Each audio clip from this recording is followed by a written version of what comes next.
사람에게 크게 인사하겠습니다. 메리 크리스마스.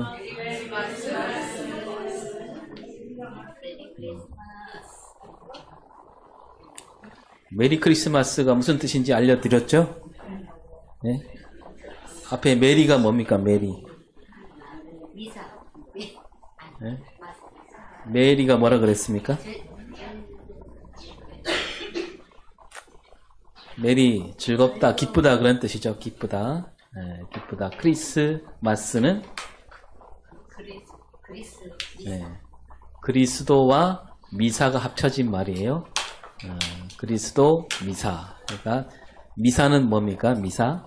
예배, 경배. 네, 예수님께 경배한다. 기쁨으로 예수님을 경배한다. 그런 뜻을 담아서 메리 크리스마스 하는 겁니다. 뜻을 좀 알고 다시 한번 옆 사람에게 메리 크리스마스 인사하겠습니다. 예, 보통 우리가 예수님이 태어난 곳을 어디라고 합니까? 마구간이라 그러잖아요. 예, 그 마구간, 왜 예수님은 마구간에 태어나셔야만 했을까? 넌센스 퀴즈로. 가장 낮은 곳에 태어났죠. 그 맞는 말이고, 왜 마구간에 태어나셨을까? 여간이 없어가지고. 여간이 없어갖고. 예수님 어머니 이름이 뭐예요? 마리아. 네, 그래서 마구간. 네, 무슨 뜻이 아세요? 엄마가 마리아. 엄마. 네. 마리 때문에 마구간. 아들이 마리아. 네, 근데 우리가 이제 예수님이 태어나신 곳을 이제 그 여관이라 그랬는데, 그렇게 번역했는데, 언젠가 말씀드렸죠. 이 여관에 대한 그 말이 두 가지가 있다고. 하나는 카탈리마라는 말이 있고, 하나는 판도케온이 있습니다. 예수님이 태어나신 그곳을 이제 카탈리마 헬라어로 그렇게 얘기하는데, 판도케온은 어디 나오냐 하면, 그 선한 사마리아 사람 비유 얘기할 때, 그 사람이 그 맡기잖아요. 주막에. 네, 거기가 이제 판도케온이고, 카탈리마는 뭐냐면 여관이 아니고, 사실 여관이라 번역하면 좀 맞지 않고요. 우리나라 그 옛날에도 그 사람이 지나가다가 잠시 머물게 하는 방이 있죠. 네, 사랑방. 네, 웬만한 집은 다 사랑방이 있잖아요. 그 사랑방이 있는 집이 카탈리마라고 합니다. 그러니까 지나가는 사람들이 들어와서 쉴 수 있게 하는 웬만한 집은 그런 방을 하나 마련해 놨다는 거죠. 그래서 그런 집을 얘기하는 거죠. 그리고 이제 그 역사로 따져보니까 예수님이 막 방이 없어서 전전긍긍하고 방을 찾아서 다녔다, 그게 아니고 그런 뜻은 아니랍니다. 네, 그 당시 사람들이 이게 인심이 좋았어요. 우리나라처럼 지나간 사람 다 받아들이고 그랬는데, 왜 마구간이라 그랬느냐? 사실 성경에는 마구간이라고 되어 있지 않아요. 성경에는 예수님이 어디에 누웠다고 되어 있어요? 말구유라고 되어 있나요? 말구유란 말은 없습니다. 그냥 구유라 그랬지, 구유. 네, 거기가 말이 사는지 뭐가 소가 사는지 알 수가 없고 구유라고 되어 있고, 그 당시 집 구조를 보니까 옛날 그 이스라엘 집은 동굴로 된 집이 많다 그러네요. 동굴로. 동굴로 이게 동굴 집이 있고 방이 있고, 그 동굴하고 그 가축들 사는 집이 바로 옆에 붙어 있어요.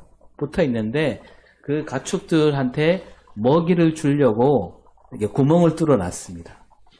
구멍을 뚫어 놔서 거기다 이제 먹이를 이렇게 주고 하는, 그러니까 거기가 이제 말하자면 구유인 거죠.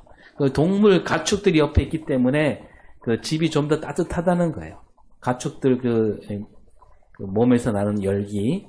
네, 그래서 그런 어떤 난방 효과, 그런 것 때문에 그 집과 사랑방과 그 가축들 사는 그 집이 벽 하나 사이로 이렇게 연결돼 있다. 그런 구조가 많이 있다고 합니다. 그래서 예수님이 방이 없어갖고, 예, 여러분 막 이렇게 막 애가 나오려 그러는데 그 사람을 문전박대하고 그런 인심은 아니었다고 그럽니다. 그래서 이제 거기에 이게 뉘었다는 거죠. 거기에다가. 그리고 사람들이 많이 모였기 때문에 이쪽에 누울 수가 없고 이 구유 놓는 자리에 뉘었다. 그렇게 얘기하기도 합니다. 상식으로 알아두면 좋겠지요. 또 제가 언젠가 여쭤봤습니다. 동방박사는 몇 사람이었을까? 왜 세 사람이에요? 성경에 세 사람이라 되어 있습니까? 찾아보세요. 성경에 세 사람이라 되어 있나? 동방박사 세 사람이 이렇게 나왔을까요? 찬송가에는 나와 있어요. 찬송가. 찬송가는 성경이 아니죠. 네. 찬송가는 동방박사 세 사람 했는데 세 사람은 아니죠.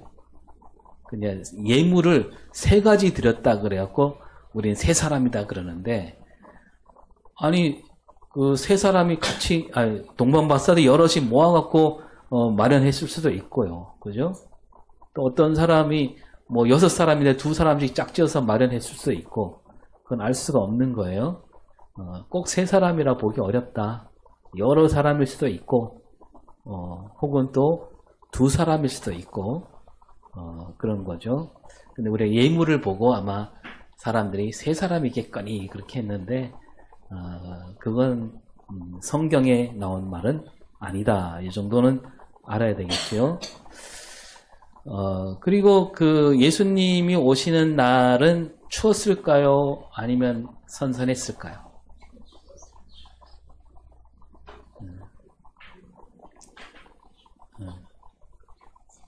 그 예수님의 오신 소식을 그 천사들이 누구한테 알렸어요? 목자들이 뭐 하고 있었습니까? 밤에 양을 치고 있었습니다. 밤에 양을 친다. 추울 때 쳤을까? 네, 추우면 나가지 못했겠죠. 그리고 그 계절적으로 그 목자들이 양을 먹일 때 겨울에는 먹이지 않는답니다. 왜냐하면 겨울에 먹여놓으면 그 씨를 이제 뿌려놓은 그 다 갖고 오는 그 밭을 다 망치기 때문에 그래서 꼭 겨울은 아닐 수도 있겠다. 우리가 뭐 그게 중요한 건 아닌데 어쨌든 상식으로 알아두면 좋겠습니다. 그리고 뭐 지금 저 호주는 지금 성탄절이 계절이 뭡니까? 뜨거운 여름이에요. 네, 여름에 맞이하는 성탄은 어떨까 한번 생각해 볼 필요도 있는 것 같습니다. 하여튼 예수님은 2000년 전 이 땅에 오셨는데 사람들은 아주 옛날부터 예수님을 기다렸습니다. 그럼 언제부터 기다렸느냐?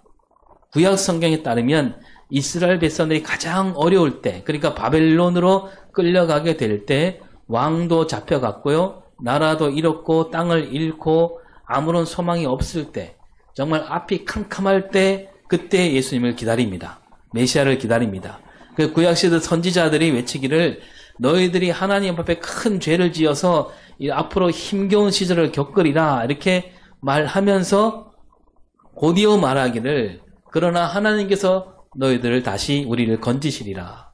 건지시되 어떤 날이 오느냐? 우리를 이끄시는 새로운 왕 메시아가 오신다. 이렇게 외치고 있는 거죠. 오늘 우리가 읽은 이사야 말씀도 그렇습니다. 이스라엘 백성들이 죄를 지었기에 마땅히 그 벌과 심판을 받는다라고 하면서 하나님께서 그 백성을 돌아보시리라. 하나님께서 새로운 시대를 열어가신다. 이런 말씀도 들려주고 있습니다. 오늘 말씀을 읽어보면 이사야 선지자가 앞으로 우리에게 오실 메시아, 이 메시아를 두 가지로 나뉘어 말씀하고 있습니다. 하나는 메시아가 오실 때 무엇으로 오시냐면 빛으로 오신다. 또 하나는 메시아가 오시는데 왕으로 오신다. 이 두 가지를 말씀하고 있습니다. 먼저 빛으로 오신다고 하셨는데 이 빛으로 오신다는 말씀도 우리가 여러 차례 나누었습니다. 예수님이 빛으로 오시되 어떤 빛으로 오시느냐? 그냥 빛이 아니라 그랬습니다. 언젠가 그 말씀 나눌 때도 여러분 그 노래 있죠? 우리들 마음에 빛이 있다면? 다 잊어버렸어요? 우리들 마음에 빛이 여름엔 여름엔 파랄 거예요. 예, 그 다음에 예, 넘어가서 예, 예, 예, 좋습니다. 계속 불러오세요.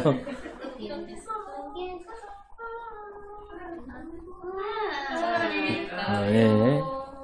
겨울에는 어떤 빛이에요? 하얀 빛이. 왜요? 눈이 오니까. 우리 검은도 눈이 안 오는데. 여러분 마음에는 어떤 빛이 있습니까? 예수 믿는 우리 마음에는 어떤 빛이 있을 것 같아요? 예수님 빛이죠. 예수님 빛. 예수라는 빛. 예수님이 이 땅에 빛으로 오셨는데, 그래서 우리가 이렇게 초를 켜는 거 아니겠어요? 대림절 첫 주부터 켜서 오늘 5개까지 켰습니다. 그 세상에는 여러 가지 빛이 있잖아요. 빛이 있는데 뭐 어떤 빛이 있을까요? 지금 들어오는 햇빛이 있고 밤에 달빛도 있고 별빛도 있고 사람이 만든 불빛도 있고요. 또 이제 빛을 또 이렇게 나누기도 합니다. 자외선, 뭐 적외선, 가시광선, 방사선. 여러분 엑스레이 찍는 거 방사선 아니에요? 그 빛이 우리에게 많은 도움을 줍니다. 어둠을 밝혀주고 따뜻하게 해주고, 또 방사선 같은 경우는 우리 병을 고치는 데 쓰기도 합니다. 또 전기를 만들어주기도 하고. 그 빛이 우리에게 없어서는 안 되는데, 그렇다고 해서 이 빛이 다 좋으냐? 좋지만은 않아요. 잘못하면 큰 해를 입기도 하잖아요. 이를테면 저 햇빛이 많이 쐬면 어떻게 됩니까? 자외선 어떻게 돼요? 네, 화상을 겪게 되고요. 심지어 나중에 피부암을 일으키기도 합니다. 그 다음에 전기로 막 빛을 내는데 전기 용접할 때 나온 불빛 어땠습니까? 네, 전기 용접할 때 그 맨눈으로 보면 어떻게 돼요? 안 보셔봤어요? 그 보면 밤에 잠을 못 자잖아요. 눈이 뻑뻑해갖고. 또 방사선 병을 고치기도 하지만 언제 또 방사선이 나옵니까? 원자폭탄 터뜨릴 때. 그 방사능. 그 엄청난 사람을 죽이기도 하죠. 이렇게 세상의 빛은 우리에게 좋기도 하지만 해로울 때도 있습니다. 근데 예수님이 우리에게 빛으로 오셨는데 이 빛은 어떤 빛이냐면 우리를 살리는 빛이에요. 그리고 정말 아름다운 빛이고 세상에서는 찾아볼 수 없는 빛이죠. 그래서 이 빛을 가리켜 우리는 무슨 빛이라 그러냐? 거룩한 빛이라 부르는 거예요. 사람들이 생각하는 그런 빛이 아니기 때문입니다. 저 높은 하늘에서만 빛나는 빛이 아니에요. 낮고 어두운 곳에 내려오신 빛이죠. 가장 힘들게 사는 이들에게 비추는 빛입니다. 오늘 말씀에서 이사야 선지자가 이 빛이 오게 되리라 하고 하면서 뭐라고 말씀하시냐면 오늘 읽은 말씀 바로 앞에는 1절을 안 읽었는데 1절 볼까요? 시작.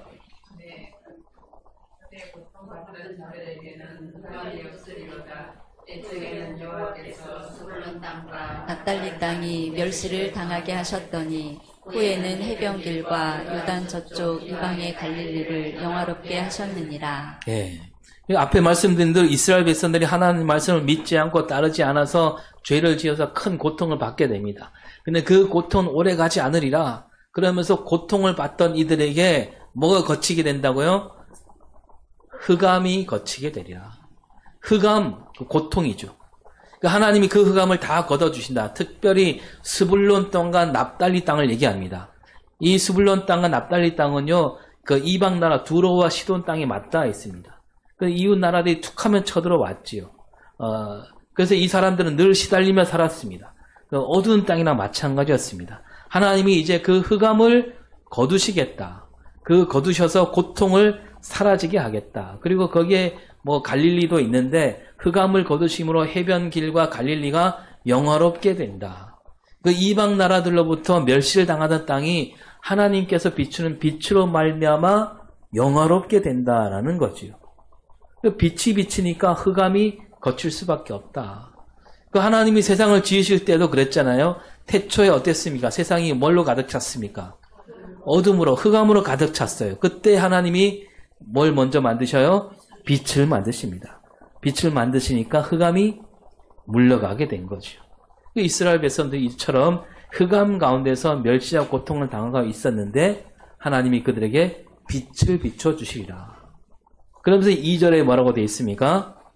행하던 백성이 큰 빛을 보고 사망의 그늘진 땅에 거주하던 자에게 빛이 비치도다. 네, 흑암에 갇혀있던 백성들이 큰 빛을 보게 된다. 왜 큰 빛이라 그랬느냐? 이 빛은 바로 하나님이 주시는 빛이기에 큰 빛입니다. 하나님에게 나오는 빛이니까.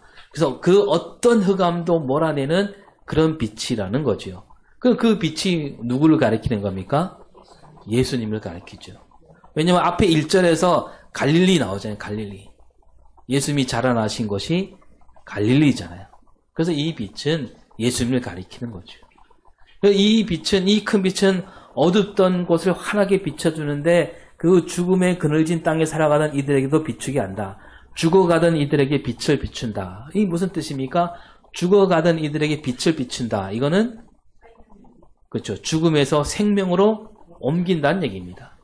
이 큰 빛, 예수님이라는 거죠. 예수님이 이 땅에 오심으로 어떻게 돼요? 죽어가던 사람들이 생명으로 옮기게 된다는 겁니다. 근데 이제 이때, 이사야가 말한 이때, 예수님이 언제 오셨냐면, 이사야가 말한 때로부터 몇 년이 지나냐면, 700년 뒤에 오셔요. 근데 700년 뒤에 오시는데, 그때 벌써 이 이사야 선지자는 얘기하고 있는 거죠. 예수님이 오시기까지 많은 사람에게 그런 소망을 주는 그런 말씀이라는 겁니다. 이렇게 예수 그리스도라는 빛은 가장 어두운 곳, 또 죽음이 가득한 곳을 비추는 빛이기 때문에 우리는 그 빛을 가리켜 거룩한 빛이다. 라고 하면서 또 이 빛은요, 왜 거룩한 빛이냐면 홀로 빛나는 빛이 아니에요. 그냥 예수님만 빛나는 빛이 아니라 이 빛을 받는 이들로 하여 그 사람들도 빛이 되게 하신다는 거예요.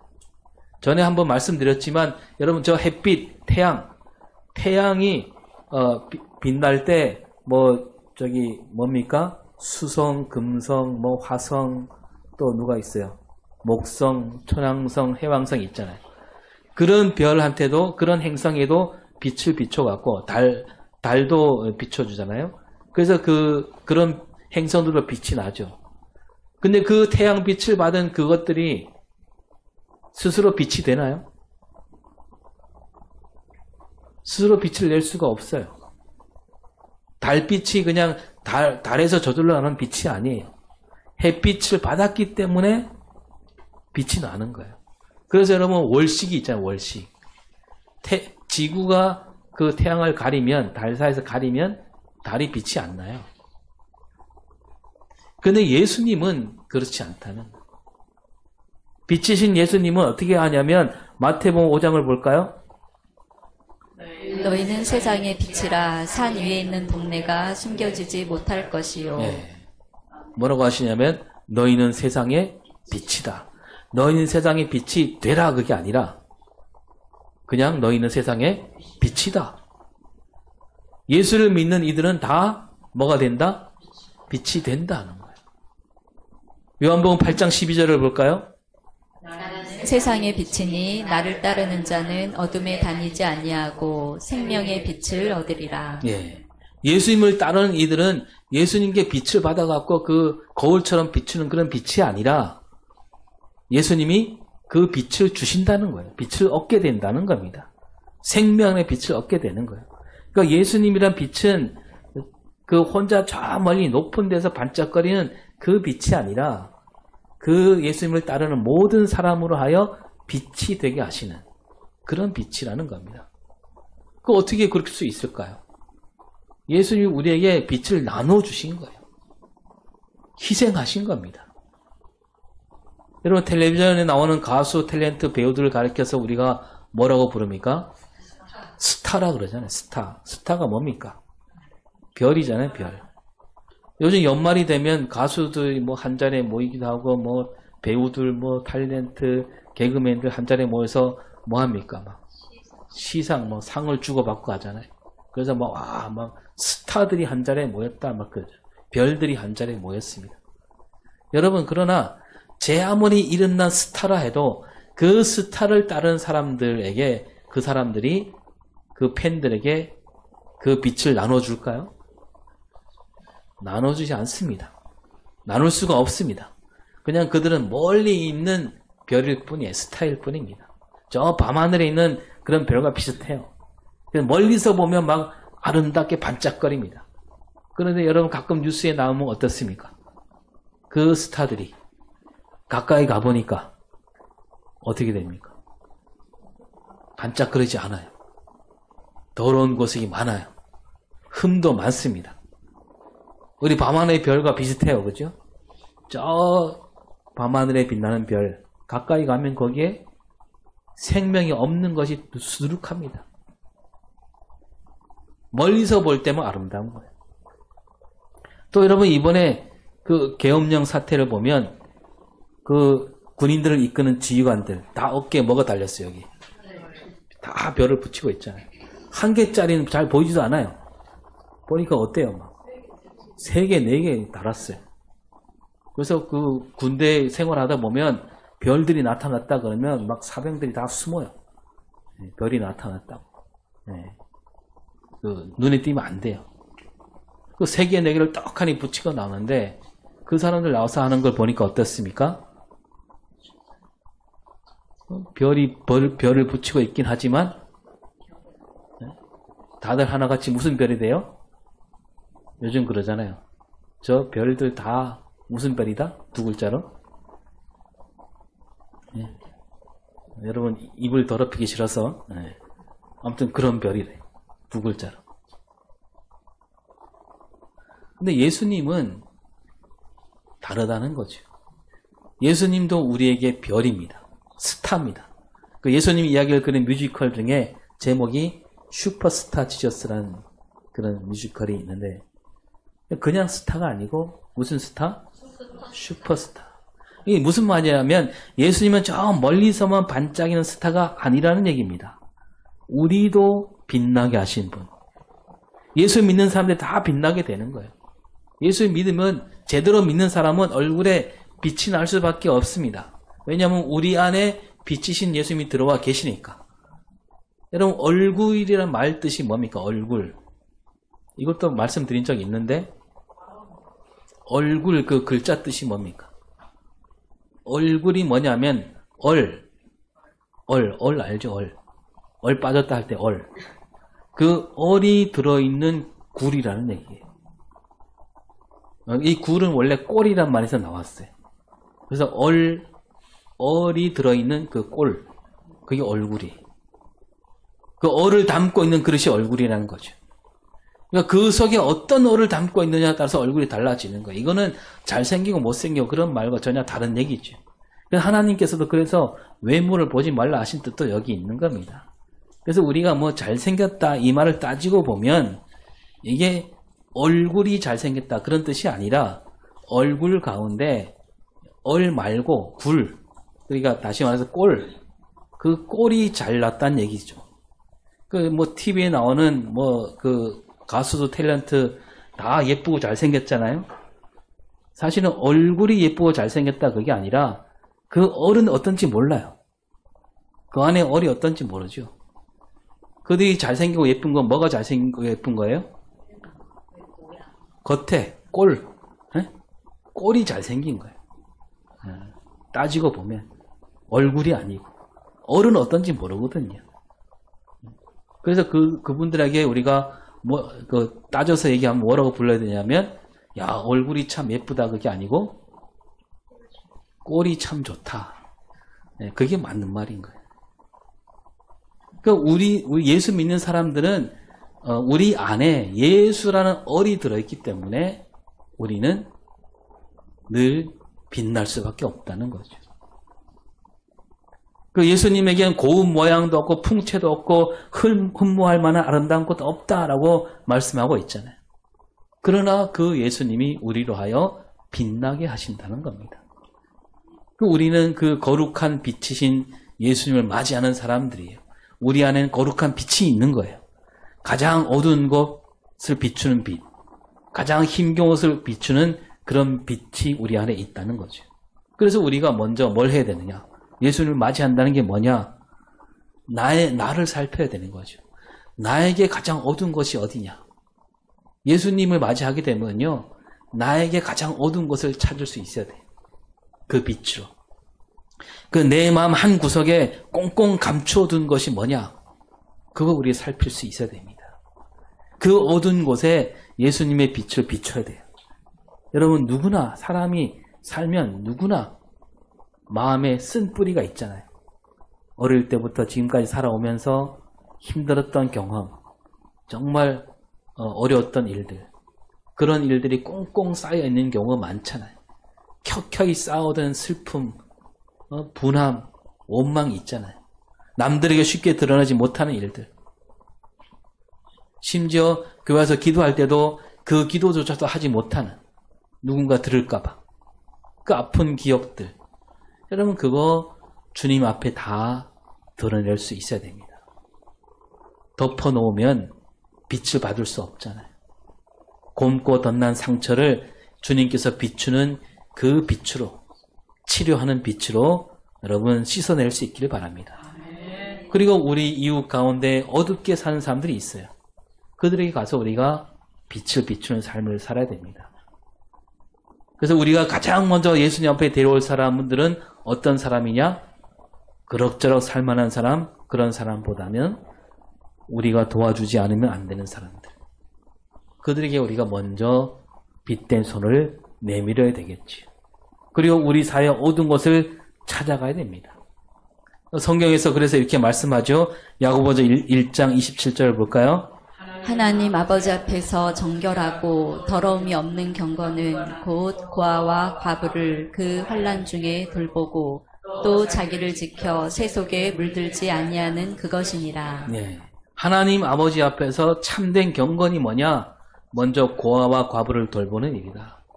그 뭐냐 하면 어렵게 사는 사람들을 돌보는 일. 그게 거룩한 삶이란 얘기입니다. 그들에게 빛을 비추란 얘기입니다. 또 자기를 지켜 새 속에 물들지 않는 것. 그게 경건이라는 거죠. 세상 사람들은 어떻게 합니까? 먼저 자기 앞가림을 먼저 하잖아요. 양지 바른 곳에 머물길 좋아하잖아요. 자기 부인 지키려고 막 군대를 동원하잖아요. 우리는 어둡고 힘겨운 곳에 가서 빛을 비춰야 되는 거죠. 세상에 돌보할 애들이 정말 많거든요. 가난으로, 질병으로, 기댈 곳 없는 사람들. 지금 너무 힘들어서 살아갈 소망을 잃고 지금 이 시간에도 목숨을 끊는 이들이 있습니다. 우리가 그들을 찾아가서 예수 그리스도라는 빛을 비추는 삶을 살아야 되는 거죠. 하나님께서는 온통 흑암으로 덮인 땅에 빛을 비춰 주시려고 주님을 이 땅에 보내셨습니다. 그리고 이 세계를 바라보면 지금 가장 어두운 것이 어디일까요? 네. 저 북녘 땅. 우리하고 너무 가깝지만 정말 캄캄한 곳이잖아요. 얼어붙은 땅입니다. 이 거룩한 빛으로 오신 예수님도 지금 저 북녘 땅을 바라보고 계시는 거죠. 우리도 그곳에 빛을 비추는 삶을 살아야 되겠죠.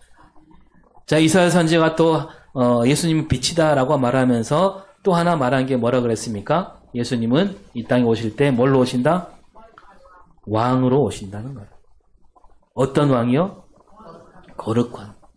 처음부터 남다른 왕이었어요. 우리가 주일날 그런 말씀 나눴잖아요. 예수님이 태어나신 동네가 어디라고 그랬습니까? 유대 땅 베들레헴. 베들레헴은 어떤 동네? 아주 작은 동네. 예. 예. 굳이 베들레헴을 말씀하신 뜻이 있다 그랬죠. 베들레헴이 누구 고향이냐면 누구 고향이요? 예. 어제 그저께 기억 안 나세요? 누구 고향? 제 고향이에요? 다윗 고향이에요, 다윗. 여러분, 다윗이 사람들에게 널리 알려져 갖고 그 먼저 유다 지파를 왕이 되죠. 유다 지파를 이끄는 왕. 어디서 왕이 됩니까? 헤브론. 들어봤죠? 헤브론. 헤브론에서 왕이 됩니다. 그리고 나서 예루살렘에 올라가서 온 이스라엘 다스린 왕이 되잖아요. 이 베들레헴, 예수님이 베들레헴에서 난다. 이 베들레헴이란 말이 뭐냐면 다윗의 고향이긴 한데 다윗이 있던 곳이긴 한데 헤브론도 아니고 예루살렘도 아니라 바로 베들레헴이다 그런 얘기예요. 헤브론에서는 유다 지파를 이끄는 왕이 되었고 예루살렘에는 온 이스라엘 다스리는 왕이 되었습니다. 근데 이 베들레헴에서 다윗은 어떻게 살았다 그랬습니까? 베들레헴에서 다윗은 뭐예요? 이름 없는 양치기였습니다. 그 사무엘 선지자가 왔을 때 이새가 그 아버지 이새가 어떻게 했어요? 8명 아들 가운데 몇 명만 보냅니까? 7명만 보여줘요. 왜 그랬을까요? 아버지가 보기에도 저 8째 다윗은 왕이 될 감이 아니다 이거 아닙니까? 그러니까 다윗이 베들레헴은 다윗에게 그런 동네입니다. 그 베들레헴 에브라다야 했을 때 그 뭐냐 하면 정말 보잘것없는 땅이다. 너는 참 보잘것없는 땅인데 거기서 누가 나온다고요? 메시아가 나온다는 거죠. 여러분 임진왜란이 일어났을 때 선조 임금이 도망갔죠. 그 도망 다니느라고 판단이 또 흐려졌는데 그래갖고 어떻게 합니까? 저 잘 싸고 있는 이순신 장군을 옥에 가두기도 하죠. 그때 유성룡이 이렇게 말합니다. 백성을 두려워하고 그들의 목소리에 귀를 기울인 군왕은 명군이며 백성을 자식처럼 아끼고 백성의 곤궁과 아픔을 자신의 몫으로 여기고 스스로 질책하는 것으로 정사를 도모하고자 하는 군왕은 성군이옵니다. 전하 부디 성군이 되어 주십시오. 명군, 성군 이런 말 나오잖아요. 연산군 같은 왕을 가리켜 우리 뭐라고 부릅니까? 폭군이에요. 폭군. 폭력을 휘두르는 왕. 또 왕 중에는요 혼군도 있대요. 혼군. 혼군은 뭐예요? 제정신이 아닌 왕을 가리켜 혼군이라 그래요. 암군도 있습니다. 암군은 뭐예요? 나라를 어둡게 만드는 왕이죠. 어둠 속에서만 일하는 왕. 우리가 지난 2022년 5월부터 오늘까지 우리나라에 폭군이며 혼군이며 암군을 우리가 아주 똑똑히 지켜봤죠. 유성룡이 말하기를 백성을 자식처럼 여기고 백성의 곤궁과 아픔을 자기의 몫으로 여기고 스스로 질책하는 것으로 정사를 도모하는 왕이 성군이다 그랬는데 여기서 성군에서 성은 무슨 성입니까? 성일성이 아니고 거룩한 성이. 역사에서 여러분 거룩한 왕이 있었을까요? 없어요 사실은. 그 중국 전설에 내려온 왕이 있어요. 뭐 삼황 오제 그랬고 있는데 뭐 거기에 대한 나중에 얘기하기로 하고요. 진짜 성군은 누구냐? 바로 예수님밖에 없는 거죠. 거룩한 왕이죠. 예수님이 이 땅에 오실 때 메시아로 오셨는데 이 메시아란 말이 히브리 말이죠. 그리고 신약에 와서는 이 메시아가 뭘로 바뀝니까?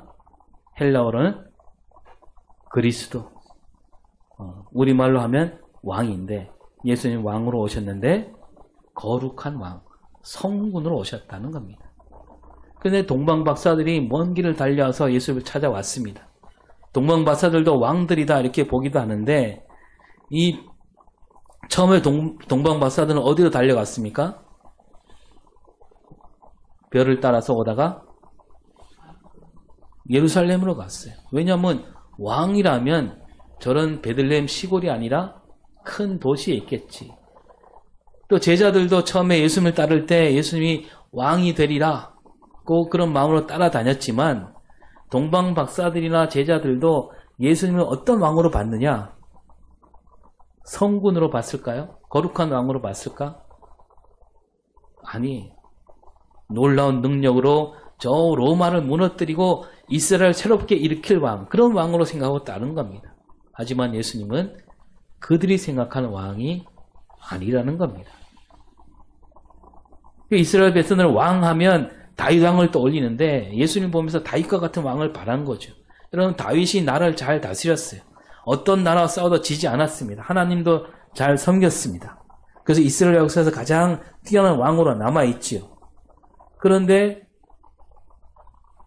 그렇다고 해서 예수님이 다윗과 같은 왕이냐? 그들은 다윗과 같은 왕을 생각했지만 예수님은 그런 왕이 아니라는 겁니다. 그래서 이사야 52장 10절에 뭐라고 되어 있습니까? 여호와께서 열방의 목전에서 그의 거룩한 팔을 나타내셨으므로 땅 끝까지도 우리 모두 우리 하나님의 구원을 보았도다. 네. 열방의 목전에서 무엇을 나타내셨다고요? 거룩한 팔을 나타내셨다. 팔은 힘과 능력인데 거룩한 힘과 능력을 나타내신 왕이라는 겁니다. 그러니까 이사야 선지자가 앞으로 메시아가 오리라, 하나님께서 보내신 메시아 왕이 오신다라고 하면서 그 메시아는 거룩한 분이라는 얘기예요. 또 52장 7절을 볼까요? 소식을 전하며 평화를 공포하며 복된 좋은 소식을 가져오며 구원을 공포하며 시온을 향하여 이르기를 내 하나님이 통치하신다 하는 자의 산을 넘는 발이 어찌 그리 아름다운가. 그 거룩한 왕이 와서 하신 일이 뭐냐면 좋은 소식, 평화, 복된 소식이라는 겁니다. 이 소식을 이루는 분이 하나님이신데 바로 하나님이 통치하신다.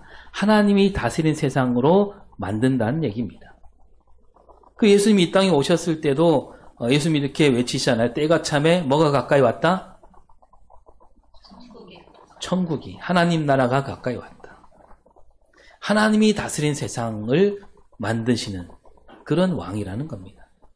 그리고 여러분, 우리가 새벽 기도 때 요즘 사사기 말씀을 나눴잖아요. 사사기 8장 23절에 뭐라고 되어 있습니까? 내가 너희를 다스리지 아니하겠고 나의 아들도 너희를 다스리지 아니할 것이요 여호와께서 너희를 다스리시리라. 예.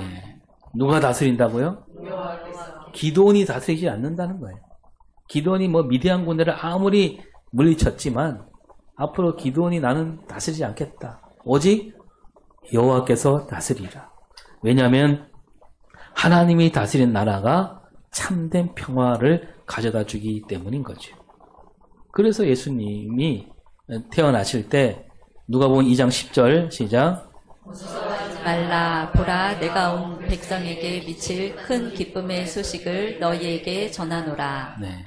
우리가 새벽에 새벽송 돌기 전에 잠깐 나눈 말씀이지만 예수님이 오신다는 소식은 어떤 소식? 온 백성에게 미칠 큰 기쁨의 소식. 누구는 기쁘고 또 다른 누구는 그렇지 않은 그런 소식이 아니라 모든 사람이 기뻐할 소식. 그런 소식을 갖고 오는 왕, 그 왕으로 오신다는 겁니다. 하나님은 언제나 그랬어요. 가장 힘겹게 살아가는 사람들, 가장 큰 어려움에 빠진 이들을 먼저 다가가셨고 그들에게 손을 먼저 내미셨습니다. 예수님이 이 땅에 오셨을 때도 아까 말씀드렸지만 힘센 나라, 이름 있는 나라에 오지 않고 로마 제국 한복판에 오신 것도 아니고 로마 황제 아들로 오셨다면 여러분 우리가 생각하기엔 더 많은 일을 할 수 있지 않을까요? 왜냐하면 로마가 온 세상을 다스리고 있잖아요. 온 세상 사람들보다 축복받지 않았을까요? 하지만 예수님은 가장 힘겨운 나라, 그 가장 작은 나라, 가장 이름 없는 땅에 오셨습니다. 그게 무슨 뜻이냐면 거기서부터 하나님의 구원 역사가 일어난다는 겁니다. 로마 황제가 사는 궁궐에서 태어났다면 저 베들레헴 외딴 마을까지 가려면 한참 걸리는 거죠. 어쩌면 가장 늦게 그 소식을 받게 되는 겁니다. 그러나 예수님은 가장 낮은 곳, 가장 거친 곳에서 먼저 왕으로 오신다는 겁니다. 오늘 6절을 볼까요? 6절 시작. 이는 한 아기가 우리에게 낳고 한 아들을 우리에게 주신 바 되었는데 그의 어깨에는 정사를 메었고 그의 이름은 기묘자라 모사라 전능하신 하나님이라 영존하시는 아버지라 평강의 왕이라 할 것임이라. 네, 한 아기가 누구예요? 바로 오늘 오시는 예수 그리스도입니다. 예수님이 이 땅에 오시는데 우리에게 낳다라고 하면서 그 예수님이 이 땅에 오시되 사람 몸으로 입고 오신다는 거죠.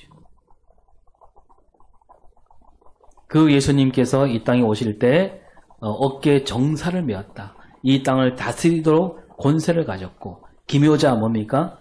놀라운 일을 하시고 사람으로 생각하지 못할 엄청난 일을 하시고 모사는 뭐예요? 모사? 곁에서 도움을 주는 분. 그분이 또한 하나님이시고 영존하신 아버지. 그리고 어떤 왕? 평강의 왕. 평강으로만 다스리는 왕이라는 얘기입니다. 한마디로 말하면 예수 그리스도는 이 땅에 어떤 왕도 주지 못하는 그 평강을 주시는 그런 왕으로 이 땅에 오셨다는 겁니다. 그리고 예수님은요, 왕으로 오셨지만 섬김을 받지 않으셨잖아요. 도리어 어떻게 해요? 섬기려고 오셨어요. 그 목숨을 내어주시기까지 사랑하시는 왕. 그래서 다른 왕과 다른 거예요. 이번에 뭐 주례도 말씀드렸지만 비상계엄령을 내릴 때 자기 목숨을 걸고 비상계엄령을 내렸대요. 어디다 그걸 갖다 붙이는지 이해가 안 됐습니다. 자기 목숨 버리려고 했어요? 아니잖아요. 남의 목숨 뺏으려고 한 거 아니에요? 그 자기 목숨을 내어주는 분은 누구예요? 예수님이. 어떻게 예수님을 거기다 갖다 붙일까? 그 예수님은 진짜로 자기 목숨을 우리에게 주신 분이죠. 그런 왕이기 때문에 거룩한 왕이에요. 그리고 예수님이 아까 제가 말씀드렸지만 빛으로 오시는데 예수님이 그 빛을 따른 사람들을 어떻게 만들어 주셨다고요? 빛이 되게 하셨다 그랬잖아요. 너희도 빛이다 그랬어요. 왕도 마찬가지입니다. 예수님이 우리에게 왕으로 오셨지만 우리를 왕으로 삼아 주신다. 베드로후서 2장 9절을 볼까요? 너희는 택하신 족속이요 왕 같은 제사장들이요 거룩한 나라요 그의 소유가 된 백성이니 이는 너희를 어두운 데서 불러내어 그의 기이한 빛에 들어가게 하신 이에 아름다운 덕을 선포하게 하려 하심이라. 예수 믿는 우리는 다 뭐라고요? 왕 같은 제사장. 예수님이 우리를 왕으로 삼아 주셨다는 겁니다. 그리고 우리로 말미암아 이제 하나님 나라가 세워지게 되는 겁니다. 우리 모두가 왕이 돼서 세상을 이끌어가라. 하나님 자녀가 되는 권세를 주셨다 말씀하고 있잖아요. 여러분 이 말씀이 오늘 우리나라뿐만 아니라 민주주의 나라를 만드는 그런 밑거름이 되잖아요. 그래서 여러분 우리 대한민국 헌법에 뭐라고 되어 있습니까? 대한민국은 민주공화국이다 그러면서 대한민국 주권은 대통령에 있고 그랬습니까? 아니에요. 대한민국 주권은 국민에게 있다. 모든 권력은 누구에게 나온다? 국민에게서 나온다. 이 말씀과 너희는 왕 같은 제사장이다. 연결되는 겁니다. 예수님이 이 땅에 오셔서 예수님은 우리를 부르시되 왕으로 부르셨습니다. 우리는 그저 앉아서 아기 예수를 기다리는 그런 사람들이 아니라 예수님이 오셔서 하셨던 일, 하시고자 했던 일, 그 일을 우리가 해야 된다는 거죠. 우리도 거룩한 왕으로 살아가야 되는 거죠. 이 땅을 하나님이 다스린 땅이 되도록 우리가 온 힘을 기울이는, 그래서 우리가 하는 일로 말미암아서 세상 모든 사람이 기뻐하게 되는, 평화가 넘쳐나는, 가장 이름 없고 힘없는 이들에게도 먼저 좋은 소식 알리는 그런 성탄절 될 수 있기를 바라겠습니다. 기도하겠습니다. 주님께서 이 땅에 오신 날 우리가 기쁨으로 맞이합니다. 이 땅에 오시되